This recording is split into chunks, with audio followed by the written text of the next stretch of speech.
Sleepy town settled for the night, where every lawn is tailored just right. And it's about time that the back porch light comes on. At that house down the street,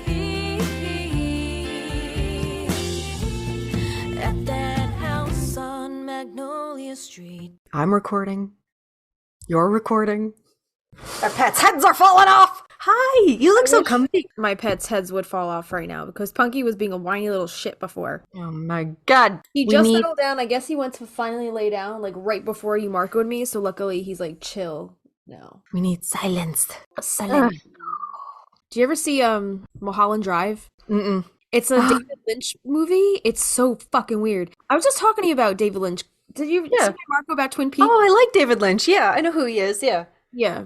It's He's weird. Oh yeah, he's Twin Peaks. Yeah. I started watching that, then I fell off the wagon, and then they took it off Netflix, and now I'm like, I want to finish watching it now. But it's gone. It's gone. It's gone. So, yeah. It got real fucking weird. Real Did you weird. watch the whole Is there only 2 seasons? Yeah. It is? Both are really weird. Yeah, well, I think there's one complete season, and then I thought they took like a huge hiatus and they like brought it back for like a special couple episodes. I have no idea. Do they resolve anything, or do they just like leave it hanging because it got canceled? Dude, I'm not gonna lie to you. I have no idea. All right, I gotta watch it. Okay. Am I in the right? Okay, I'm in the right note. So you made a whole PowerPoint presentation for your therapist. Tell me about this. I will. Because how do you sum up and like expect them to know like your family? And I feel all over the place, so I'm just gonna like make sure she knows who everybody is. Who's fucking you up in the head? Who's fucking me up in the head? They get a little green light, or they get a red flag. Or you get the skull and the crossbones. Oh yeah, like Grandpa dead. No, I was saying like the poison people, like the people, the toxic people. Caitlin sent it to me as a meme, like as a joke, and I was like, haha. And you were like, funny. I'm gonna take that and run with it. I was like, is that weird to do? I want to kind of do. Oh, here. That's really actually brilliant, because then you don't have to sit there and rehash your entire fucking history. My trauma. That's too good though. I like it. So wait, did you present this to her yet? No. I just started like 30 minutes before we got on here. Ew, these are They gross. have no idea who they're dealing with when they sit down. No, we chatted yesterday, and I'm throwing all these names at her. And she's like, well, I like her. Yeah, and I know that's her job, but she was like actively like writing things down, trying to probably figure out who's who. I'm like, I'll just give you a family tree. Here's everybody in my life. So much easier. I know. Here's your cheat sheet. Yeah, that we can go over. Hashtag Virgo rising. We just want to make everybody's life easier. Yes. Right? But thank you for asking, and I can't wait to do your slide. Ooh. It's pink. It's gonna be pink? It's pink. And I have everybody's like sun sign written out. Is your new I don't know. It's like into the whole birth chart thing? I don't know if she's into it, but she's got a bachelor's degree from Savannah. She's a fine arts photography oh, that's person. cool. So then she's artsy fartsy, so then she's probably into that shit. So cool. Oh man. Okay. Hey witch, hey. Hey witch, hey. What's happening? Welcome to Song-i-Sode number. Let's follow the script because I have it all here. Yeah. Okay. Well, I was saying hey witch, hey, and then you fucking blew it because you didn't. Sorry. All right, let's do this. Let's start again. Start over. Hey witch, hey. Hey witch, hey. I'm Justina. I'm Christina, and welcome to Magnolia Street, your one and only musically inspired practical magic fandom podcast. That's right. Every week we deep dive on different aspects of the movie and the books. And if you've been listening from the very beginning, you guys would know that we, the Stinas, have written many practical magic inspired original songs that every so often we share with you via these Songisodes. We actually started this podcast as a way for Christina and I to showcase some of this awesome music we've been writing that will help keep you immersed in the world of the Owens family in a more musical way, if that's your thing. That's right.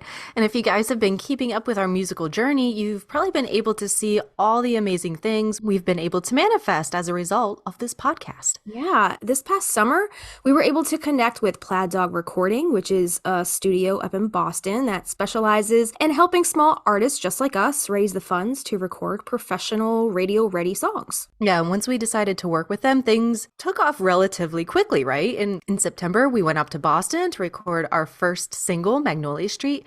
And then within a very short week of getting that final mix back, we had launched our crowdfunding campaign, which ran through the end of October. Yes, the single most stressful month of my life in a Yeah. long time. Would you said say it. the same? Yeah. Oh my God, yeah. What a whirlwind that was, right? But Yes, I yes, would yes. say it was worth it because you guys helped us raise $11,000 to get back into the studio to record 4 more songs, just like the first single you heard.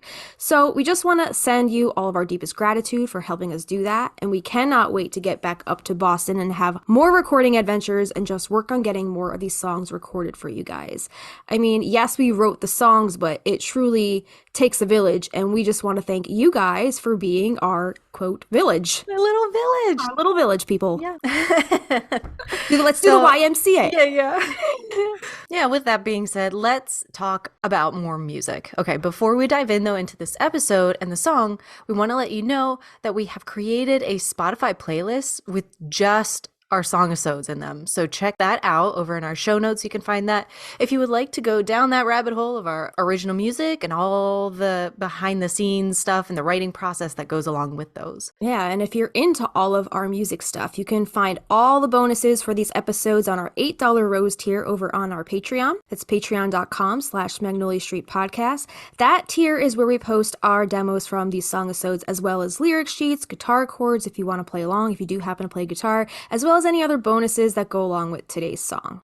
Today, we bring you the first Songisode of season 2. And this Songisode is number 6 for our Practical Magic inspired original song titled One Green Eye, One Blue. And if you've been listening in this past month, you may have heard our last 2 Gary inspired episodes. We did a whole character analysis episode, as well as a whole episode dedicated to just his eyeballs, his rare eye condition known as heterochromia. Yes, and today we are kind of snowballing off of those last 2 episodes, more specifically the latter, because that's pretty much the basis and inspiration behind today's original song. So Christina, would you just briefly tell us once more, what exactly is heterochromia? Heterochromia of the eye is when one iris is a different color from the other. In our most recent episode, we discovered that there are actually different kinds of heterochromia. In sectoral heterochromia, part of one iris is a different color from its remainder, like the remaining eye. In central heterochromia, there's a ring around the pupil, or possibly like spikes of different color that radiate out of the pupil that's a different color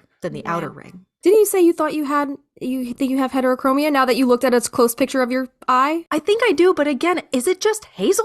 I don't understand. Yes, my inner part is like goldy brown, and then Right. the outer, you said kind of teal, like a teal color. So fascinating. So in the film, Gary has what we call complete heterochromia. So that means both of his eyes are completely different colors in that one scene anyway. And you guys probably know the scene that we're talking about if you listen to our last episode, or if you've seen the movie a bajillion times. But if not, the scene we are talking about is when Sally goes to meet up with Gary at his B&B to give him her testimony on March 8th, 1998. And they have that hot makeout session on top of all Gary's photo evidence. When they stop mid-makeout and Sally grabs his face and notices one green eye, one blue. And Christina, why was this such a pivotal moment for Sally in the film? Because it's the moment where she remembers the Amas Verdita's left spell that she cast when she was a child, and she wanted to create the perfect man, but she was certain that he didn't exist. And if he didn't exist, She'll never die of a broken heart. Oh my God, just stab me in the heart, why don't you? Right. That was the moment she realized that he does in fact exist, and it freaks her out so much that she just has to leave. She just bolts. And she made poor Gary kind of feel like a freak. His confidence was clearly a little crushed when he replies, I was born with it. Yeah. I feel like so much of the movie is all about Sally and her love spell and all the qualities that she wished for in a man, and we really see all of this happening from her perspective, which I mean we should. She is the protagonist of the film. However, I thought it would be interesting to write this little love story, this song, from Gary's perspective or through his eyes, quite literally. Yeah. It's funny too that the thing that makes him special, his eye, he owns that I was born with it. That Yeah. is his special thing. And Sally, I think, is freaked out by her special thing, the thing that she was born with, and she's constantly running away from that, right? Right. And she runs away because she doesn't want to tell him, right? So she makes him self-conscious, but little does he know that she's also self-conscious. So it's kind of this weird paradox. So yeah, I mean, the writers of the film did a great job of showing the love spell from Gary's perspective as a kid, even though it's a very quick scene. I'm talking about the scene where Sally is telling Gary that she worked a spell when she was younger. And as she's telling this story, we see a flashback of a young Gary sitting backwards on a white pony with the stars shaved or painted into the horses behind, right? And we see the white rose petals that Sally sends off into the moon earlier in the film during her Amas Veritas love spell scene. They fall down around Gary while he's looking up at the sky when he's a child, and it's the most wholesomely adorable scene ever. Also, I wanted to correct myself in the last heterochromia episode. We were talking about the appearance of Gary's eye in the film, and I think I said the only time we see Gary with one green eye, one blue was a scene in the B&B when Sally stops kissing him and we get a close-up shot of his face. I would be right if I said that this was the only time we see adult Gary with the visible heterochromia, but I never noticed this. You can actually see the heterochromia clear as day as soon as young Gary's face pops up on the screen at about 1 hour, 24 minutes, and 37 seconds. I'm not sure if I ever noticed this before, but this is the only other time in the movie that I believe we actually see the heterochromia in full effect. Also, I want to bring up one other thing. Who is this kid? Does anybody know who he is? Do they say it in the director's commentary? Like, does this kid actually have heterochromia? In the credits? No, he's not anywhere in the credits. I searched on the IMDb page for a credit for this young actor to try to see what he's up to these days, and also to see, like, if does he really have heterochromia, or is this also just the special effect, right? It's very subtle. Who is this guy? I don't know. There's no credit on the page for this young actor who played young Gary. So if anybody knows, send your info into our tip line at magnoliastreetpodcast@gmail.com. I want to know who this kid is. What's he up to nowadays? If we can manage to, like, track him down, maybe we could find out his whole experience filming this movie. It would be so cool. Find baby Gary. Find baby Gary. So I guess that's all I really have to say now that we're going to get into the song. We're going to talk about the songwriting process behind it. And this eye condition is basically what inspired it. It's also a love song from Gary's perspective because, you know, Sally's the protagonist. So we see everything from her perspective, really. So I kind of wanted to write a love song coming from him. And I don't think this was an intentional choice. I think it was just something that happened, which we'll talk about in a little bit when we get into the drafts and, like, all the stuff that I'm going to show you. But a few things I want to mention before we jump into the writing process for this song. This was actually the fourth song started for this project. It was incepted on February 18th, 2022, and was finished being written by March 1st. So less than a month writing this song from beginning to end. I wrote a majority of the song in the shower, pretty sure. That's crazy. When I first wrote it, I didn't like it. I didn't like it at all. I thought it sounded too cheesy and lovey-dovey kind of pop song, kind of along the lines of, like, a certain pop star who we'll talk about a little later on. I think I might have told you that, but we'll talk about that later. It took me quite a bit to warm up to this song. So I had to play it through. I think I had to go through the entire writing process for it to become eventually what it was, for me to see what it was going to become before I kind of liked it. So it kind of grew on me. And I think this is currently one of my favorite ones of ours, especially to play live. Yeah. It's also the first doo-wop style song that I've ever written. And cool. I didn't even realize this until after I wrote it. I showed it to my parents, and my dad was like, "Oh, you wrote a doo-wop song." And I was like, oh yeah, I guess I did. Very cool. I don't know why I was drawing from that old school sound. I think we might have mentioned this in a previous episode, or previous Songisode rather, maybe from Magnolia Street, but I think I was subconsciously drawing from Broadway musicals, more specifically, I think Little Shop of Horrors, I think I mentioned to you before, which is largely influenced by that doo-wop sound and that Motown sound. I don't think it was an intentional thing. I wasn't trying to intentionally write a doo-wop style song. I don't even know if I necessarily knew how to write a doo-wop style song like that, or a love song in doo-wop style for that matter. I just started playing what the muses were sending to me, and I just stayed on that ride until it was over. I was fully committed. I was like, I'm gonna see this through. I love that. So almost 1 year later, after writing the song, I actually debuted this song with a live performance at the Seven Crest in Teaneck, New Jersey on Friday, January 27th, 2023. And And that's crazy that at the time of recording this episode right now, it hasn't even been a year since that performance. Oh my and gosh. at the time that this episode airs, it will still only be 1 month until it's been a year, if that makes any sense. Unreal. Which is yes. crazy to me because it feels like I played that show 2 or 3 years ago because this past year has been such a whirlwind. It has been a lifetime. Right? I feel like not only our podcast, but our music has experienced a little bit of growth over the course of the past year, being able to get into the studio and get our first single recorded. Christina went and became a full-fledged recording artist during that time. We ran a successful crowdfunding campaign. We're going to go back up to Boston come the spring to record 4 more songs that you guys help us raise the money for. I mean, we're making strides. So it's crazy to me that this performance was not even 1 year ago. It just feels so like a lifetime ago. So also one other thing that I want to mention is that live performance was the first time I graced the stage alone with my acoustic guitar since probably about 2014 or maybe even prior to that.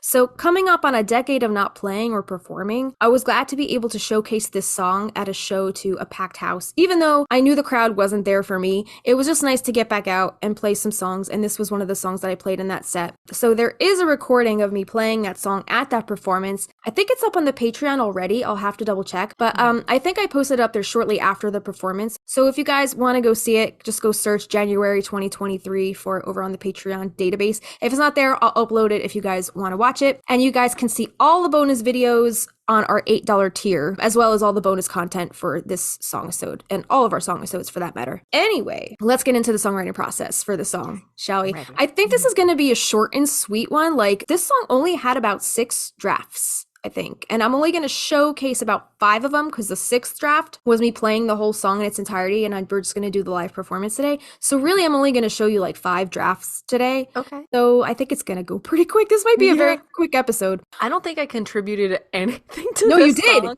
You did, actually. Oh, okay. You did. Yeah. See, it's this. We wrote this song long ago. You don't even remember the writing process. But I keep everything. I'm learning from you. I am keeping everything. I'm so happy that we have this podcast to chronicle everything, because I told you the other day that I was re-listening to our Salem trip, which feels like a lifetime ago. And I'm so glad we sat down right after, talked about it, could talk about every single thing we did. I'm like, oh, Jesus, we did do all that shit. Yeah. It's wild. So keep it all. Don't throw it away. Archive it. Invest in a external hard drive. Yeah. Keep it all. Because when you're old one day and you're in a nursing home and like you need some young and sprightly person to write your biography for you before you bite the dust, you need to have all that shit in order. That's right.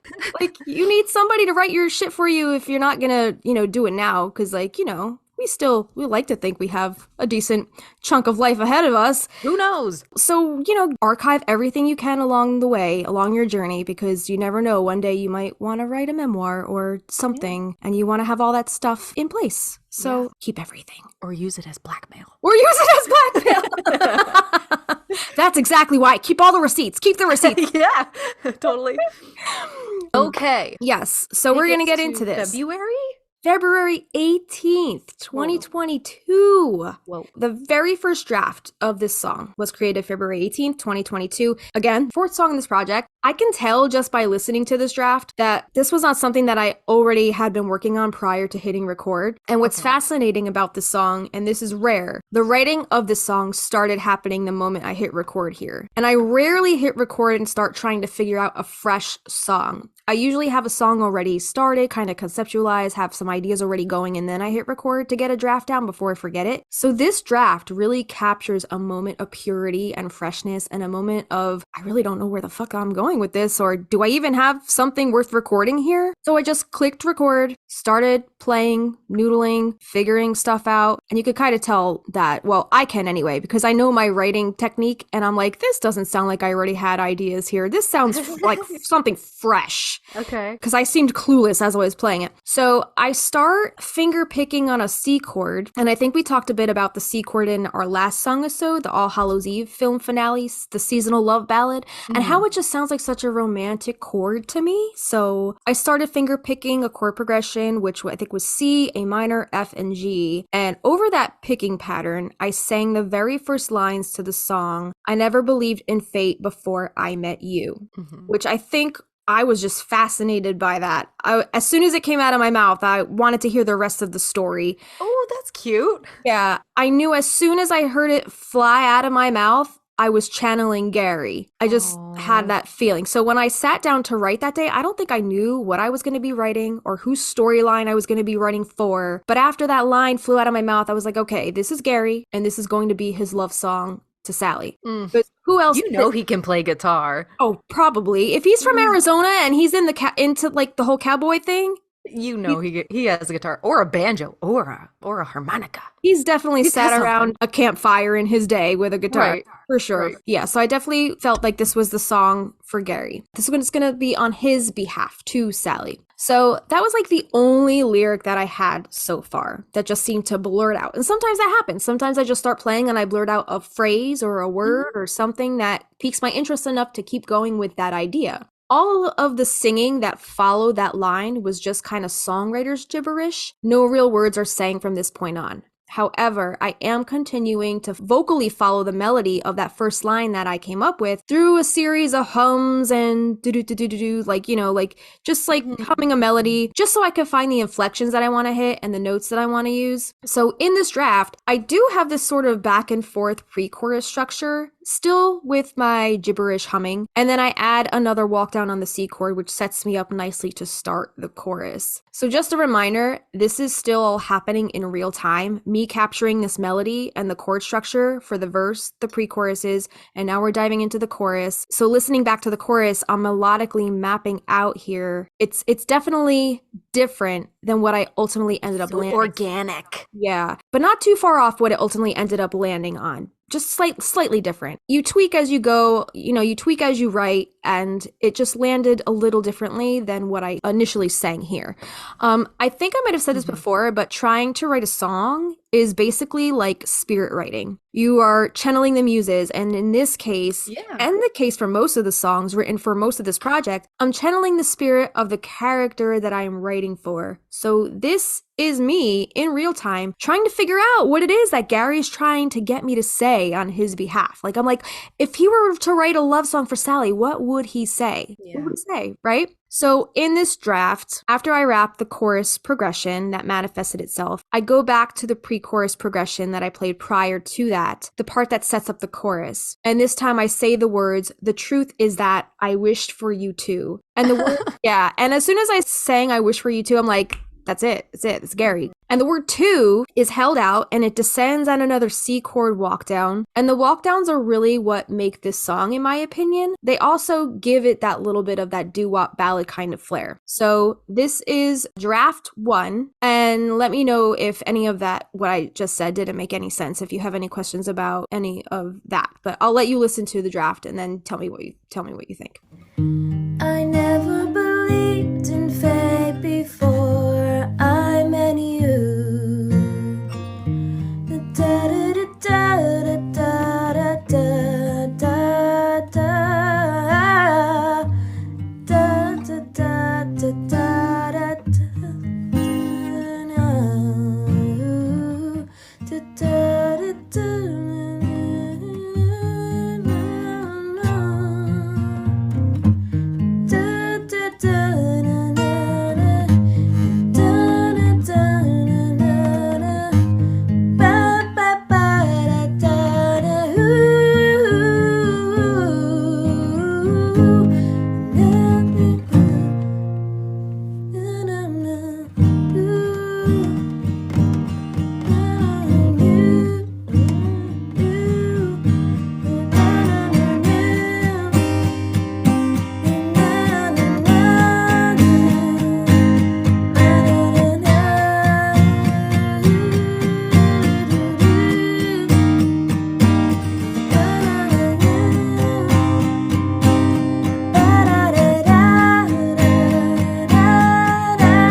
Yeah. So I cannot wait to add all the doo-woppiness to that song when we record it. I'm I so know. stoked. It's so good. And that's amazing. I'm shaking the cat around. It's amazing that the first click of the record and you just figuring it out, how close it is to like what it actually is. It was very, very close, but still so far. I don't know how. Yeah, it was weird. Yeah, the first thing that flew out of my mouth. I never believed in fate before I met you. I was like, all right, well, now where the fuck do I go with this? I was like, well, I guess I got to finish the story because I want to know the rest of it. You know? You're in your think tank. Yeah, exactly. Extra long shower. Yeah, my meditation station. Ugh. So that was the very, very, very first draft. You can tell, like, it's so new and fresh. Like, I had no idea where I was going with any of it. So this next draft number 2, this draft was recorded on the same day, but it had to have been at least a couple hours after the first draft because you'll notice that half of the song here is a lot more fleshed out with the lyrics and more solid melody. I actually have a verse 1, pre-chorus, and chorus mapped out lyrically. I must have written this like as soon as after I recorded that very first draft. I was just inspired. Yeah. Things flew out of me and I was like, oh, this is good stuff. So So let's talk about a little bit of the lyrics that I have at this point, this next draft 2 that we're going to be listening to in a second. Okay. So verse 1, I never believed in fate before I met you. The first line that flew out of my mouth. So I was like, okay, where do I go with that? So the next line, but there is no way magic has nothing to do with leading me to this time and place. And then I knew it when I saw your guilty face. So So cute. yeah. So basically saying like, Gary, he didn't believe in fate. He doesn't believe in curses. He doesn't believe in all that magic stuff, right? Until he met Sally. Then he's like, something about this woman makes me want to believe in all this magic stuff, right? He has no other choice. Yeah, and he doesn't know what else would have led him to this time and place besides her letter and her magic. So it led him to this time and place, and then he knew it as soon as he saw her. There was no proof that was Sally. He just knew, like, can I talk to your sister Jillian? And she's like, how did you know that she was my sister? Like, how did you know that was me? So he knew it because he saw her face, and he knew she was guilty from the moment he saw her, probably. But like, like we talked in the past couple episodes, he's just gonna let that stuff slide under the rug because he fucking loved her as soon as he saw her. He's not there to do his job. Right. He loved her before he saw her. He loved her as soon as he read that letter. Yes. Right? Yes. He loved her as soon as he saw those petals fall from the sky. He didn't know who it was yet, though, but he loved her then. Oh. So the pre-chorus goes, but baby, who you fooling? What kind of lies you brewing? And I kind of tried to do like the little play on words like brewing because she's a witch and witches brew. And he says, I hate to say it, but you've bewitched me. And then your touch, right? So like once they kissed, all bets were off. Which is funny that you wrote, you bewitched me, because when we did our Gary episode, the behind the scenes commentary, was it Robin, I guess, said that Aiden Quinn came up to her and Griffin and said, she really did bewitch me. Right, yeah. I was under her spell. That's right. Yeah. How cool. I didn't even realize that at the time, but you're totally right. So that's the pre-chorus. So I kind of remember my process for this one. I think after I recorded draft 1, I probably played it a bit more, wrote some of these lyrics that I just read to you, and mainly the verse while I was sitting there with my guitar. But if I remember correctly, I came up with the chorus, which we'll talk about in a second. I came up with those lyrics in the shower. I think I was just singing what I was just working on prior to jumping in the shower, and I was just singing, messing around with different lyrics for the chorus. I was thinking specifically about the Amas Veritas love spell that Sally had cast on Gary when she was just a little girl, and I just loved that visual imagery of the rose petals floating toward the moon. And in the film, we do see what that looks like from his perspective, but it's only a very short snippet of the love story from his end. So I wanted to give his perspective more of a spotlight, or at least capture it in a song. And I remember singing this line during my entire shower so I didn't forget it before I could get it down on a recording. Yeah. And I remember even singing it while I was getting dressed in my closet. And I remember being so excited singing it. And I couldn't wait to get back into my office so I could record these lyrics to this chorus. So the chorus goes like this. And that's how you knew. One green eye, one blue. because that's how, that's how she knew it was him. She grabbed his face and she was like, one green eye, one blue. She noticed it. That was the one thing she noticed about him that made her go, oh, you're the guy from a spell. So that's how you knew, one green eye, one blue. The night that I saw, now this is from Gary's perspective, the night that I saw rose petals drifting across the moon, I wished on a star, and now here you are. The spell that you cast is proof, and now here is the truth. I wish for you too. And then it repeats, I wish for you too, one green eye, one blue. So I'm just like sitting there thinking, like, because we know that Gary's favorite shape is a star. So I'm thinking, because remember in our last episode, we were wondering, like, we know that Sally cast her Amasferitas love spell. She know the qualities that she wished for in a man, but we don't know the other end, because when he said, I wish for you too, we were like, what did Gary cast a love spell? How did he cast his love spell? If his favorite shape is a star, what if he just simply wished on a star? I love that so much. Right? So cute. I was thinking, okay, I wished on a star, and now here you are. The spell that you cast is proof, and now here's the truth. I wish for you too. And then one green eye, one blue is the hook, because that's Gary's trait. That's what he's known for. So that recording is this next draft. But mind you, this chorus melody is still not quite solid, and it's not where things ultimately ended up landing. And you'll hear the evolution of the melody as we progress through the rest of these drafts. But I'll just play you draft number 2. Okay.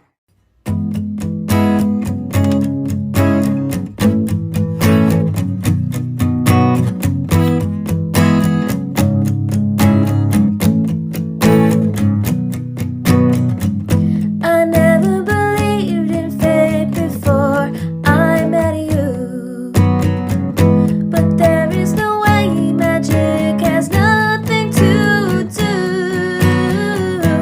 leading me to this time and place. And I knew it when I saw your guilty face.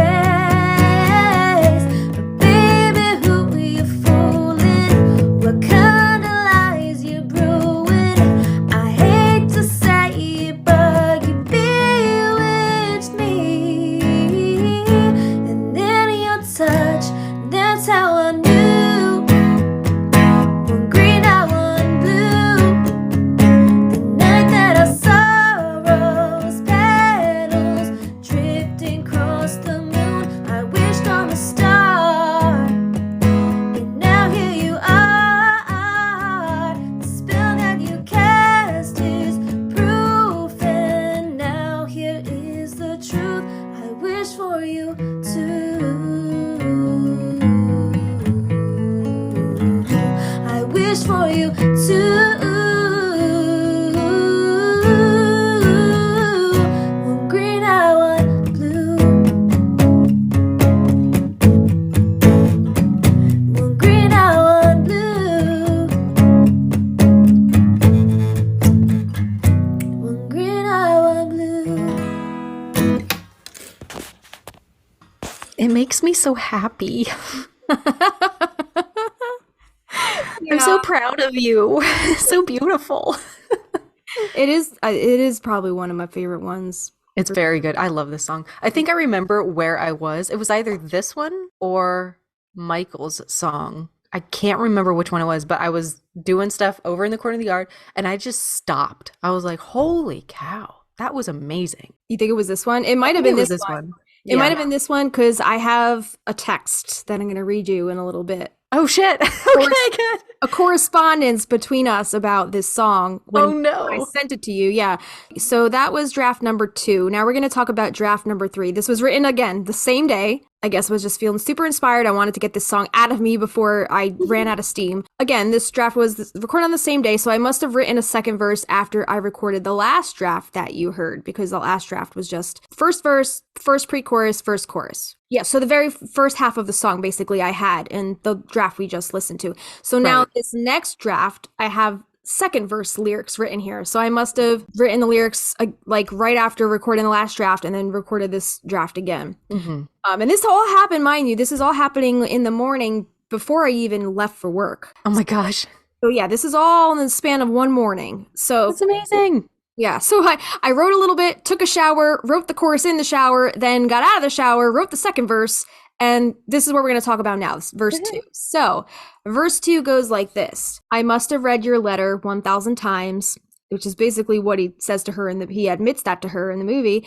Mm. And while it's not enough to absolve you of your crimes, I sensed a longing for a love brighter than the moon, and that's how I knew that I was the one for you. So, short and sweet, verse 2. So this verse is a bit different than verse 1 in the fact that in the second half of this verse, when I sing the line, I sense a longing for a love, I do something a little different here than I do in the first verse. I hold out the brighter than the moon.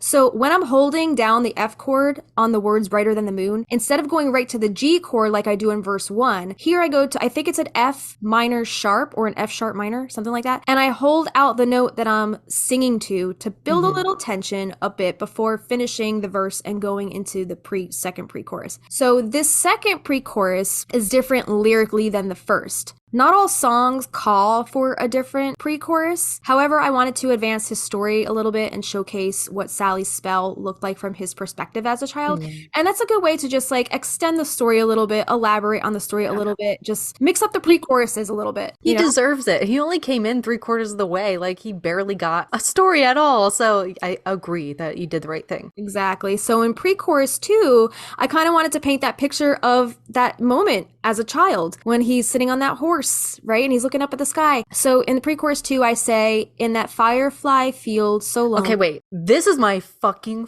favorite part of the song by a mile. Tell me. Country mile. Tell me your thoughts. Such good writing. Every time I hear it, I'm like, God dang, that wordplay. You are a word songstress of our generation. No, Taylor Swift is a songstress of our That's generation. that's but I'll take a close second. no Taylor Swift. I'll take it. I'll take anything I could get. Just somebody please pay me already. I just love this wordplay that you did here. Go ahead. Yeah, so this pre-chorus is, in that firefly field so lonely, riding backwards on that pony. As I looked to the sky, you showered me with your love, your magical touch. So the lyrics are a bit different, but the chords here are the same as the first pre-chorus. In this recording that you're about to hear, instead of saying your magical touch, like the lyrics that I just read to you, in this draft I sing and then your touch. So it's more simplified, but I eventually changed it down the line to your magical touch just to embellish the wording, make it things a little more magical. It is a little different, but it's better now. Okay. It's much better now with the magical touch. So the second chorus in this draft is more refined than the chorus you heard in the previous draft. After I play the second chorus in this one, I go to the bridge chords. I don't remember if this was something I was already playing around with prior to recording this draft, or if it was something I was trying in the moment. You'll notice here that I don't have any lyrics yet. I'm doing the melodic gibberish thing again, trying to find placement with the vowels, trying to figure out what notes I wanted where. And in this draft toward the end of the bridge, I go back to that F minor sharp for another long held out note to build it a little bit with tension before going into the last chorus. Also, you'll notice in this draft, I go right into that last chorus. It has since changed quite a bit, and I'll point out the difference in my more recent and more refined draft in the next draft. So I just wanted to point out again that the 3 drafts that you've heard of this song thus far have all been conceptualized, verse and melody written, recorded in the same morning. I think I was just on a roll with this one, and then I had to stop because I had to go to work. Nothing like having to go to your day job, or a wrench in the creative process. How many times have you started a painting or something and like you're like, I hate it. Gotta go to work now. Like, Yep. Gotta go actually pay my bills. But don't go anywhere. Don't touch that dial. I'll be back for you. Exactly. But I must say, I made immense progress with this song. A song that didn't even exist just hours earlier. I just wanted to keep the momentum going, but I was at a good place with it, and I was confident enough with what I had this far. At this point, I was like, all right, I'm confident enough in it to send it Christina's way and just hear her thoughts on it, because it was still very rough. I mean, I had only been working on it for a few hours, give or take, at that point. I didn't even have the song prior to that morning. So this was like a fresh idea that I was showing you. So I was like, is she gonna like this? Is she gonna gosh, that'll be good. It's funny that you have those thoughts, because like I know I have those thoughts, but like you're just, to me, again, you're just so confident with your musical process, and like the fact that I know I would have input, but that you were self-conscious about sending it to me. Like, I'm like, I don't know what the fuck I'm talking about, from somebody who has been in the music business, for so long, that you were worried about doing that is mind-blowing to me. Well, I mean, look at it from this perspective. I quit doing music for a really long time because I was so used to hearing no and hearing that rejection. Oh. So like, it's like that trauma brain, like that Aw. no matter who it is, I'm always going to be like, are they going to like it? Is it going to be good enough? Aw. Like we all have those thoughts. Like I'm sure fucking I keep using her as an example, but I'm sure fucking Taylor Swift has imposter syndrome thoughts. Everybody's got it, no matter what stature, how far you are in the game, how long you've been honing your craft. But I think that's just a sign of like good craftsmanship is just like wanting to put out the best work you can and Always striving to be better, right? Yeah, no matter how far along you've come. But then also you got to take into consideration, this was only the 4th song in our project. It was very fresh, our working process between each other. Like, so you're saying I was still nice at this point? You were still nice to me at this point. Even if you didn't like it, you would have probably been like, oh, this is amazing. Like, you did say it was amazing, but I didn't think you were lying to me. No. But it was still very new, it was still very fresh. And there was that part of me that was like, you came to me with like these stars in your eyes, and I could tell how much this project meant to you. And I was just like, I just want to do right by her. I just want to write stuff that she loves. I had no doubt that you were the right person for this. So I just was like, I had that thought in my brain. I was like, I just really, really hope she likes this. So I sent it over to you, and I told you that it needed a bridge. And I actually went back into our text chat history just to see what we were saying about this song. I don't even know if mine goes back that far, even if I haven't deleted anything. Because I'm a fucking hoarder, and I save the receipts. Yeah. And I sent you a text. I sent you this text on February 18th, the same day I recorded these drafts. And this text I sent you at 1:52 p.m. So I was getting ready to head out the door for work. And I texted you and I said, check out this new song. I added it to our Evernote, One Green Eye, One Blue. Quote, Ed Sheeran vibes. I think I was just like, I was hearing so much Ed Sheeran in this song, so it was kind of turning me off a little bit. Cute. I actually have a funny... Oh, no. Yeah. I actually have a funny little Ed Sheeran story. So I forget what song it was. Was it Take Me Into Your Loving Arms? Is it that one? Or was it... What's that other really popular one, that like really like lovey-dovey one that was on the... if your eyes don't work like they used to before, or something like that. Oh, yeah. You know which one I'm talking about? Yes. I can't for the life remember what it was. But that song came out the year me and Avi were getting married. Okay? We were looking for wedding songs. And... we were looking at that song and we're like, it's really sweet, it's cute, but I don't know if that's us. It was a little cheese, and I knew that the moment that song came out, it was gonna blow up, become a fad. Every person that year was gonna use it as their fucking wedding song. Yeah. I was like, I can't for the life of me get any of the other lyrics in my head though. Right. Oh god. So it really funny, the turn of events, one of my bridesmaids came over, and she had gotten engaged the winter. Is that song called Evergreen or Maybe. Something about pine trees? Evergreen? Yeah, I don't fucking remember. Please continue. Yeah. So one of my bridesmaids came over, and she was engaged, and she came over to help me with some like wedding stuff. It was literally like the weekend I think that we were going to get married. And we had to pack a lot of stuff because our wedding was in Pennsylvania. We had all the DIY stuff. Most of our wedding was DIY. So I had some bridesmaids and people over to help me pack some stuff and organize some stuff. And she came over with her fiance, right? And that song came on. And like me and Avi weren't even listening to it in regards. We had already picked our wedding song at that point. And it was not that song. So my friend, we're sitting there packing stuff away. And that song comes on, whether on TV or on the radio. I don't remember. Packing stuff. She's like, this is going to be mine and wedding song. And I'm like, you called it. You fucking called it. God, thank God. I did not choose that song. And me and Avi just kind of like looked at each other and we're like, phew. So amazing. The wedding song that we actually picked was a Coheed and Cambria song. Now I can't remember the name of that one. Fuck, the name of my fucking wedding song. Wake up. Time to wake up. Because in the chorus he says, and I will annoy you. That's cute. So it was more our speed. And when that song came on at our wedding, everybody like flipped out because, all of our friends are like all the little emo kids, kids. So everybody friggin' ate that shit up. That's adorable. So we chose Coheed instead of Ed Sheeran. Choice, by the way. I'm so glad I didn't choose Ed Sheeran. That's amazing. So when I was writing this song, I was like, fuck, this reminds me of the Ed Sheeran song that I hate. So that's awesome. But now it doesn't remind me of that song anymore. Okay, good. Once, it kind of took on a life of its own. The more I played it, the more I made it my own. And now it means a whole different thing to me. I'm not hearing Ed Sheeran anymore. Okay, good. Again, I don't even remember what song it was in particular. It was just a lovey ballad, and I felt that it might have been too close to something he had already done.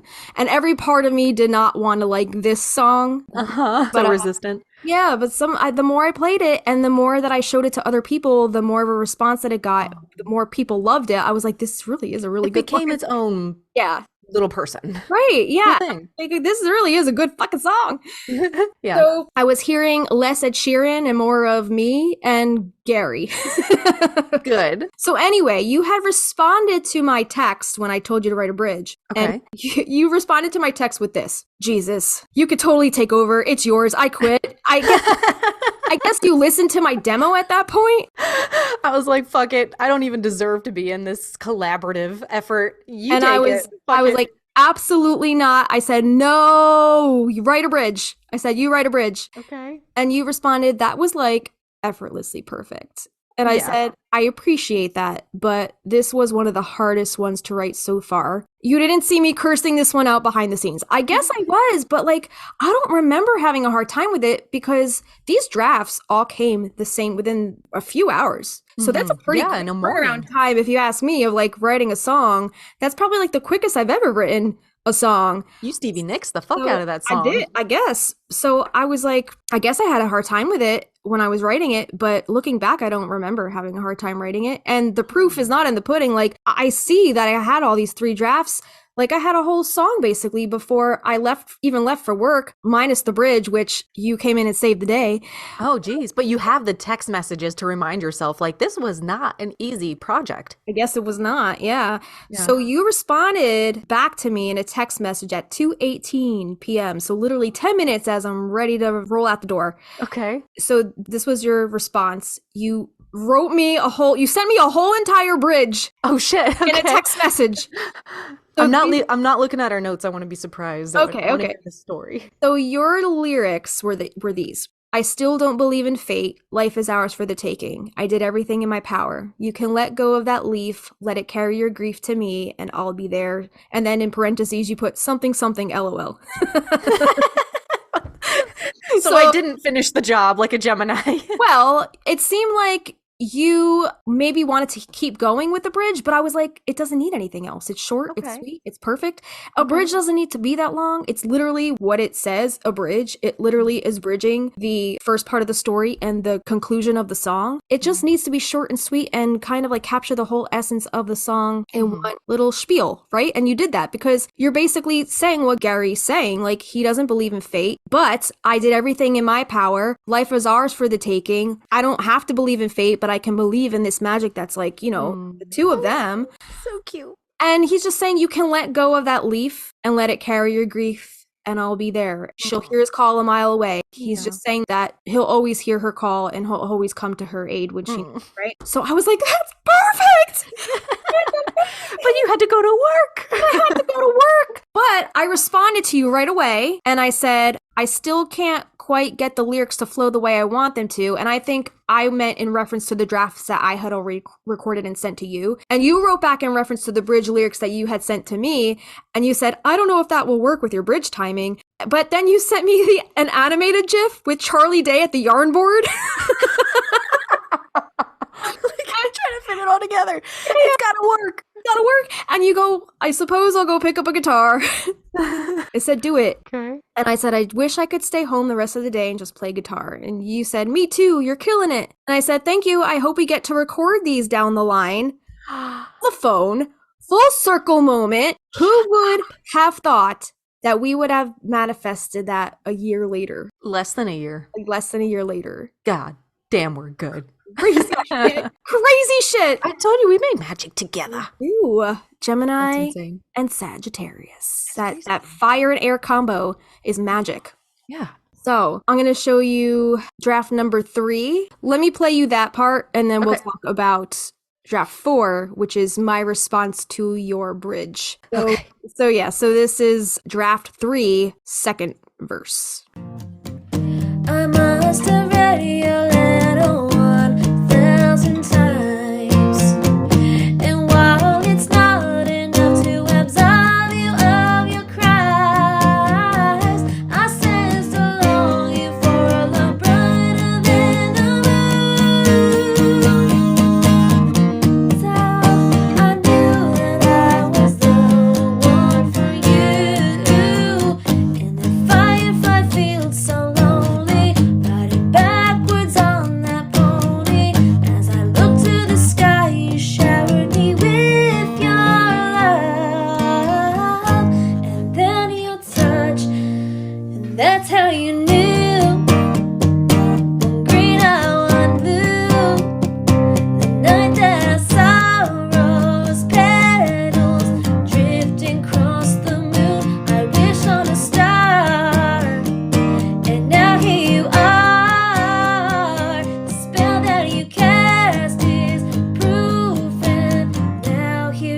So you could tell there that I had the bridge chords, didn't have the lyrics, had the inflections, had the notes that I kind of wanted to sing, but that's when I was like, I gotta leave for work. I'll let Christina take a stab at this.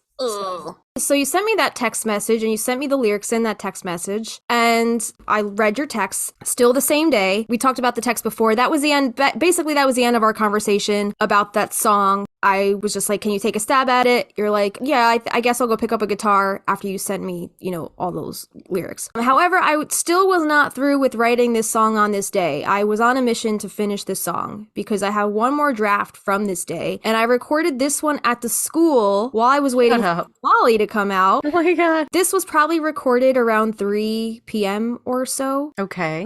Yeah. So in this next draft, I was literally just singing into my phone while sitting in my car. And I was reading your text, trying to fit the lyrics that you had texted to me into the melody, trying to make the syllables fit with the bars that I had allotted for that bridge. And you were concerned with it possibly not fitting, but I managed to make it fit perfectly. Of course you did. There's little tricks you could do, like you could speed up how you sing certain words or elongate certain words and change the inflection a little bit so you can make some magic happen there. So like, for example, you put, I did everything in my power. So you didn't write baby in there. It was something I added to fill more space. And because what's a love song without your token baby? Baby. Yeah, exactly. And the whole like, I did everything in my power. I kind of sped it up a little bit. Like, I did everything in my power, baby. Like, give it some Motown, give it some soul a little bit. Yeah. I love it. So I'm not sure like who I was channeling with that. I was just feeling a little soulful. The song felt a little bit more old school than anything I had ever written previously. And I don't know why, but I feel like I needed to give Gary a little bit of that soul. Yeah, he's an old soul. I feel like he would listen to Joe Cocker or something. Like, him like I don't know. Not Jethro Tull. Wait, who sings I'm a soul man? But I see where you're going though. Give him that edge, that soulful edge, right? And like picturing him professing his love to Sally, I feel like he had to go to that depth, that soulful place. Yeah. The depths of the soul. So I also decided to build the end of the bridge and ascend on that high note that I'm hitting while going back to that F sharp minor again, or F minor sharp. I think this might be the second or third time that I'm utilizing this build in the song. It's just the gift that keeps on giving. And what can I say? Here it is on acapella draft number 4. Okay. It's very short and sweet. It's literally just the bridge. Okay. And me trying to fit your lyrics into that little space. Okay. One green and one blue, and I promise you, baby, I still don't believe in fate. Life is ours for the taking. I did everything in my power, baby.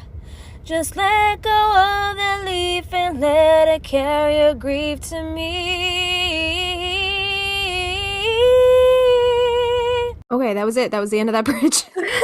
Very short, very sweet. But like on the road, sometimes a cappella is all I got. Yeah. I can't always sit down with a guitar. So, and you sent me those lyrics and I said, oh, I have to get this down. If I'm going to get this down, I got to get this down now. I love I forget. Damn. It. Yeah. I didn't know I wrote that part. You fucking wrote that part. Delightful. So go you. Impeccable. Impeccable. Right, exactly. Good job. Yeah. Good job, us. You came through with the bridge. Real quick, before we move on to the next draft, I just wanted to point out that even though I was done with this song for February 18th, I was not done writing this day. Oh, no. Oh, shit. On February 18th, I was looking through my drafts while I, was writing the notes for this episode. When I got home from work, I must have worked on other songs. I worked on Blood Oath, which I have 1 draft for that night, and Baby Believe Me, which I have 4 drafts for that night. God damn. So I did a lot of songwriting that day, but those are on a roll. Yeah, man. Those songs are a story for a different day, but I just wanted to point out how much I was bubbling over with this newfound inspiration. Because again, this was a fresh project for the both of us at this point. It was just so new and exciting. And I was just I need to get these songs out. And I hadn't written at that point for a good decade. I hadn't written any music. So I was this is amazing that I'm even I just wanted to ride that wave as long as I could. And I was I might as well just keep writing and keep churning songs out while it's coming to me, because who knows when the well's going to go dry again, Not yet. No, totally. We have many other songs come out that month, right? We wrote 20 songs in the span of a month and a half, maybe. I think we definitely should do Blood Oath next, because Girl, I just like dipped my little toe into Blood Oath. That's all I wrote. Yeah. And boom! Oh, there's so much we can talk about. I hope that didn't like blast out our mics. Boom. Yeah, we got a lot of songs, man. We're still writing here and there. You know, it's not at the volume that we were. I want to start writing again. Yeah. I want to finish your Summer Solstice one. I want to do the Maria one. I want to do the Belladonna one. I want to do them all. The Maria one we definitely got to finish. Yeah. For sure. Yeah. But yeah, it's just, but like I was working on 2 to 3 of these songs a day at times. Like it's crazy. Like I had not written that much, I don't think, ever in the course of my entire writing, if you want to call it a career. Like I was going balls to the wall. Yeah. And thank you for putting that fire under my ass. You're welcome. So I think this is the last draft that I have for this song, because draft number 6 is just the full song in its entirety. This next draft number 5, was recorded on February 19th. So the day after that explosion of rocket sauce that I just showed you. Yeah. I think this is the only draft I have for this song, for this day, one day after everything else. And this one is titled Bridge/Coda. So in music, a coda is a passage that brings a piece to an end. Sometimes it's different than the rest of the song, but other times it's just like a little addition that ends a song. Depends, what the song is. Depends how you want to use your coda. So I was trying to work out how to come out of the bridge and ultimately end the song. So typically when I have a large bridge and I've built the climax of that bridge really nicely, I like to contrast that by coming into the next chorus much softer with more of a chorus break. So it's still a chorus, but without all of the instrumentation elements. So instead of like a driving beat of like a regular chorus, like if you were to listen to it with full instrumentation, like full drums, instead I'll come out of a bridge and strip it back and like no drums. So you're probably wondering like, how do you do this acoustically? Like if you don't have a drummer, how do you do that? So since I don't have all of that instrumentation elements, I don't have all of those at my disposal during the writing process, the answer to that is I usually finger pick or change up how I'm playing it, play it much softer. So for example, if I'm hitting that climax of that bridge with hard down strums, like da-na-na-na-na-na-na, I'll conclude the bridge, coming to an abrupt stop, and then I'll mute my strings, and then I'll come back into the next chorus with something more subdued, like finger picking. Yeah, very soft. So it's important as a songwriter to really understand dynamics when it comes to writing on an acoustic guitar. There's certain things you can do at certain points in a song to have more impact. And this awareness of dynamics and how you want to build and lull a song, it helps convey to a producer what you want the different parts of your song to sound like once the instrumentalists are involved once you get into a studio. So I think that's what it was with this draft. I started to sculpt more of that dynamic, building up the bridge, softening the following chorus with some finger picking in that break, then building it up again quickly with about, I think, 7 down strums. I think I counted 7 down strums, that da-na-na-na-na-na-na. And that's meant to simulate a drum pickup fill. That would kick off the full instrumentation to come in to wrap up the last full chorus or 2 before finally ending the song. I think this is what this draft was. It's just me trying to fine tune the end portion of the song when all that dynamic stuff is happening from the bridge to the very end of the song, I guess the coda, if you want to call it that. So here it is. This is draft number 5, bridge/coda. One green, I one blue, but now here's the truth. I still don't believe in fate. Life is ours for the taking. I did everything in my power, baby. You can let go of that leaf and let it return your grief to me. One green, I want blue. That's how I do.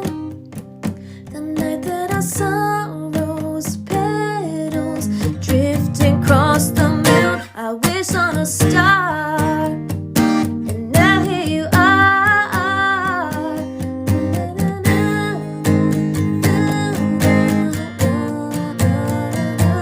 Green, I want blue. That's how I do. The night that I saw rose petals drifting across the moon, I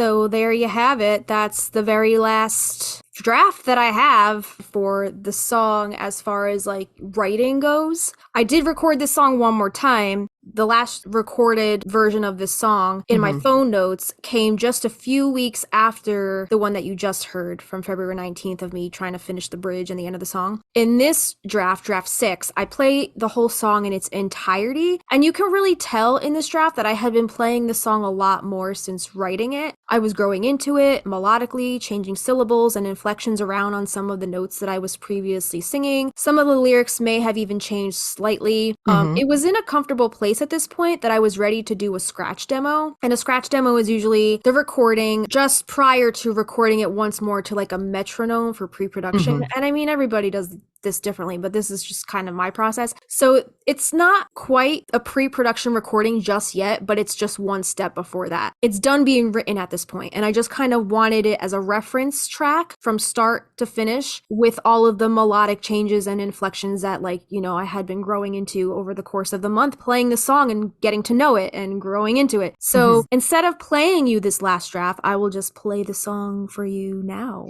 Yay! So let me tune up. It's been a minute since I've played this song, so, or any of these songs for that matter. Yeah, we've been busy. Very busy. So for all of you guitar players out there, if you guys are interested in playing along, this is on capo 3, and it's in the key of C. First chords are C, A minor, F, and G. Pre-chorus chords are F and G. Chorus chords are C, A minor, F, and G. I do that walk down on the C chord at the end. Or join our Patreon and get everything over there. Yeah, we'll do lyric sheets, and the scratch demo will be over there. So this draft 6 that I'm not going to play you guys, that's, I guess, what we'll post over on the Patreon. Okay. Tuna. Where's my tuna? Tony, turn around. Tone it down, Tony. Tone it down, Tony. Okay. All right, here we go. 1, 2, 3.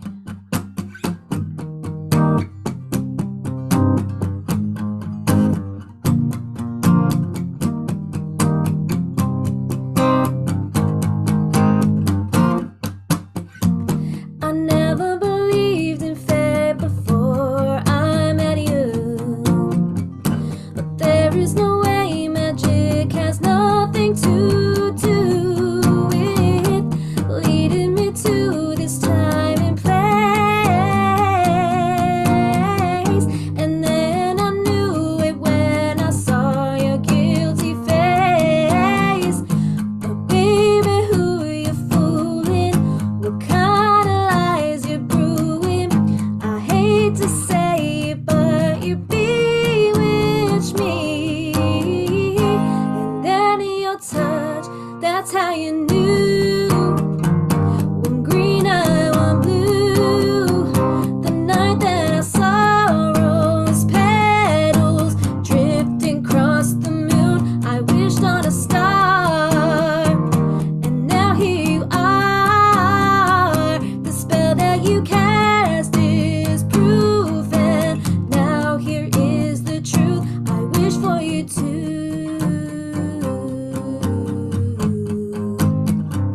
I wish for you too. One green eye, one blue. One green eye, one blue.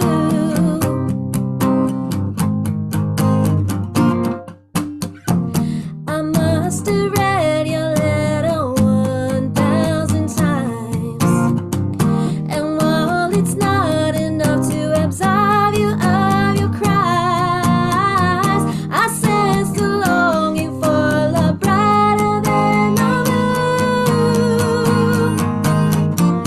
And that's how I knew that I was the one for you. And that firefly feels so lonely, riding backwards on that pony. As I looked to the sky, you showered me with your love, your magical touch. And that's how you knew. One green eye, one blue. The night that I saw rose petals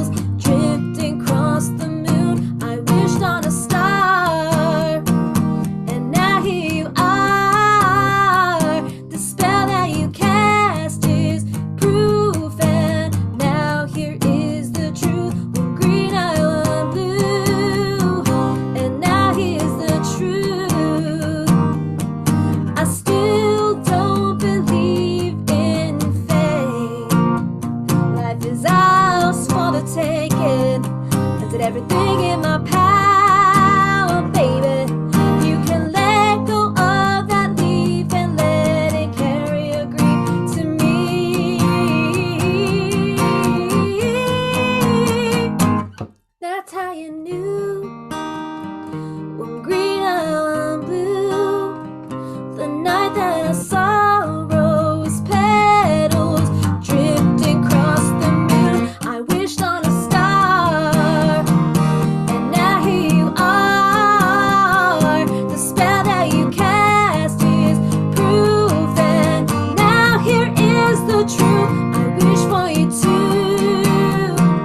One green eye, one blue, the night that I saw rose petals drifting across the moon. I wished on a star, and now here you are. The spell that you cast is proof, and now here is the truth.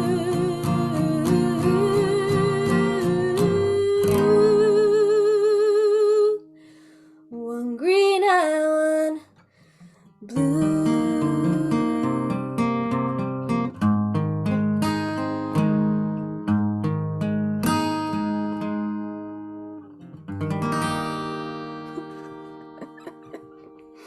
Insert screaming. Yeah. I end it differently every time. Trying to just feel it out. But Yeah. so much Amazing. I love playing that song. Like, who doesn't love a good fucking love song? You know? I have only heard the scratch track. I think I listened to your live performance when you did your gig, but it's just you just had a little flavor every time, and this is like so brand new. The ending that you added in is so beautiful, and the last chord you picked is so fucking beautiful. That F sharp minor, I think that is. I still don't know if it's an F sharp minor or an F minor sharp. No, the very last one you did. That's just a C chord. Oh, I thought you did something else. I thought you had your pinky down doing something now. I might have. I don't know. I don't know. Well, play back the video. If I down. Fucking C chord. I love. It just sounds so romantic. I love a C chord. Yeah, that's it. Oh my God. So that's the song, guys. We hope you liked it. And there is one other thing that I think I'd like to share with our patrons. So a few months after I had written the song back in 2022, I started taking this music production course. I wanted to learn, like, I didn't know if like we were going to be producing these songs. Like, I didn't know how we were going to produce these songs. So I took a production course and I actually started mapping out some of the instrumentation with some MIDI instruments. Yeah, cool.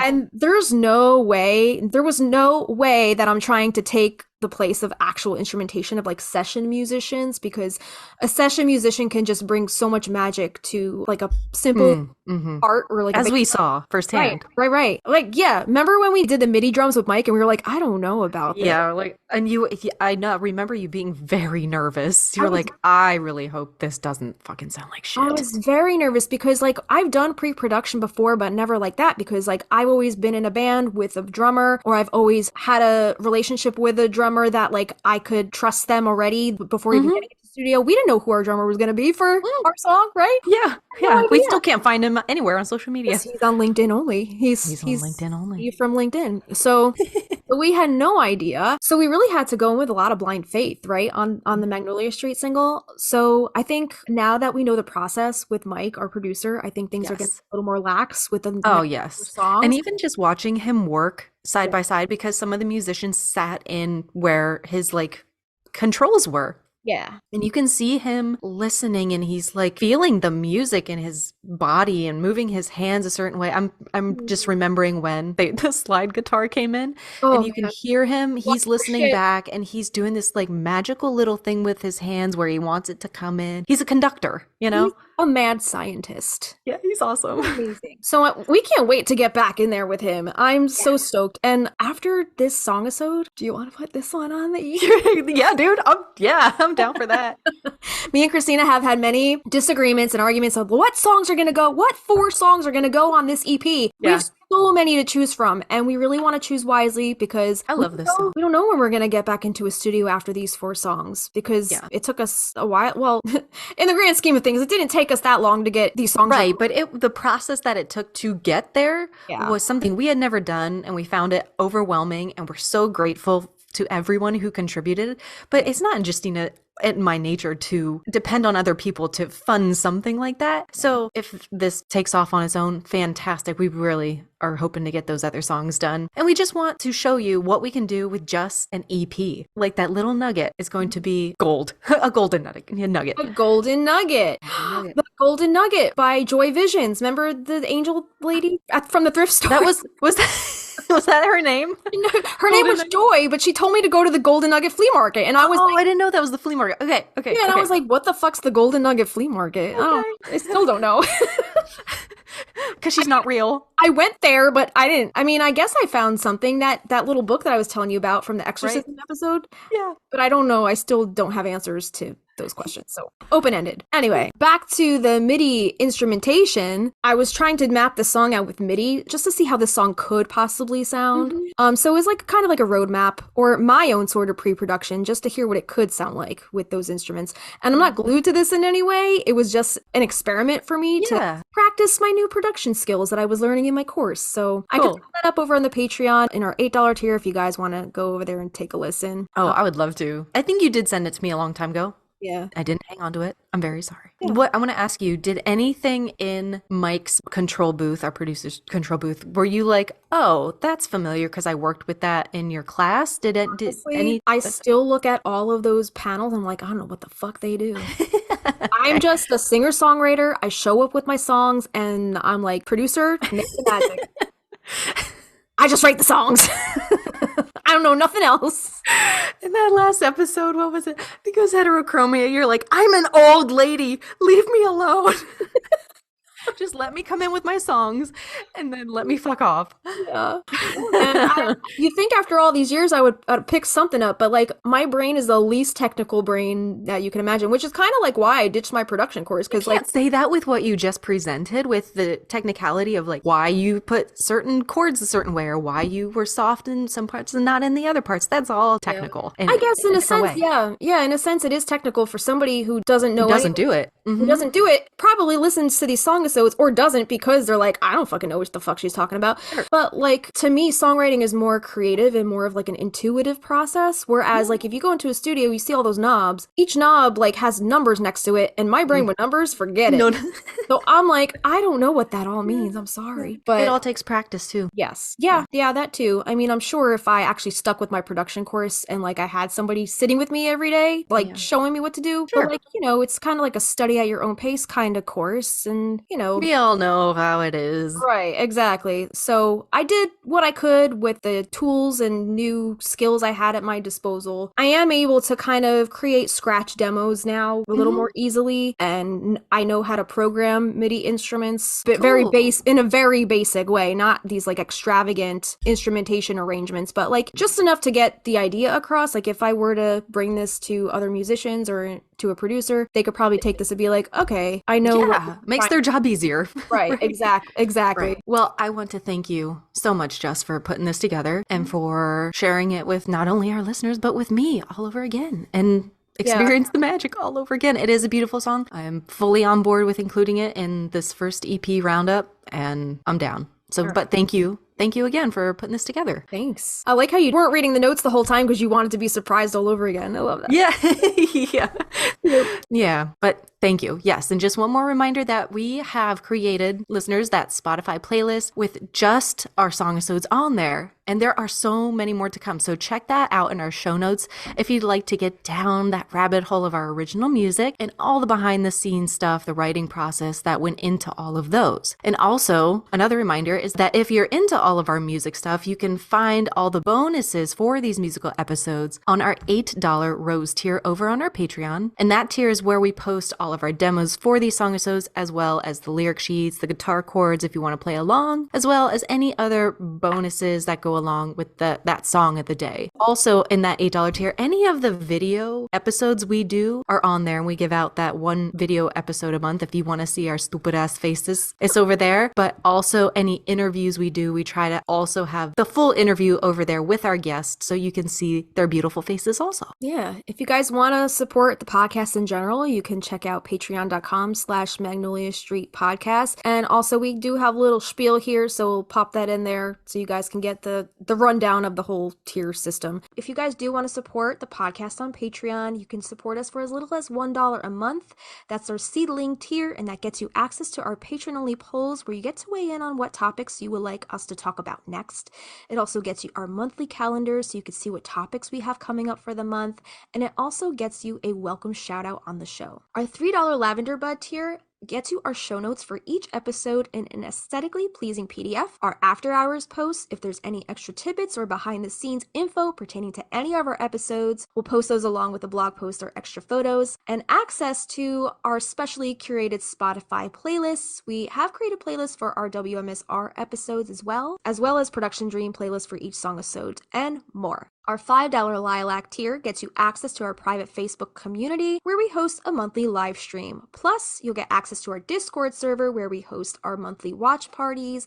And also on the Discord, you can join in on the discussion with other Magnolia Street neighbors via the various interesting channels and threads. And then here's the $8 Rose tier. This gets you access to extra audio-visual content such as a once a month full-length video episode, unlimited bonus videos, uncut footage, cutting room floor footage, bloopers, outtakes, meditations, exclusive interviews, and old home videos from the vault, or spell or ritual videos, and more. It also gets you bonus content to coincide with our Songisodes, such as full-length demo streams of our original Practical Magic inspired music, plus lyric sheets, guitar chords, and original scratch demos, or bonus video performances of our songs and more. Lastly, we have our $15 Wisteria Vine tier. Just like a twisting Wisteria Vine, there's a way for you to stay connected with us, the Stinas. In this tier, we invite you to join our private Marco Polo video messaging app. The app is totally free for both Android and iOS. Sign up with your phone number or email, and we will help you do the rest. This is a great way to chat with each other in a more intimate group setting, face-to-face via video recording. We love to show each other our pets, our gardens, or anything else you'd like to share. And just a reminder that the higher the tier you sign up under, the more rewards you get, because you get all of the rewards of the tiers below it. You can upgrade or downgrade or even cancel at any time. So to support the podcast, head to patreon.com/Magnolia Street Podcast. Yeah, and there are additional ways to support us and our podcast that don't cost you any money. If you do listen on Spotify, please give us a star rating.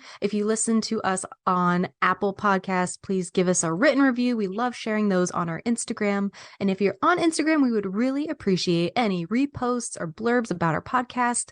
And make sure to tag us at Magnolia Street Podcast in your feed, posts, stories, and share us with your Practical Magic loving friends. We have some merch, right? We have We got merch. some merch. Did you see my Simpin' for Sally design yet? No, where is it? Is It's it on our Canva. I'm gonna have to go look at it.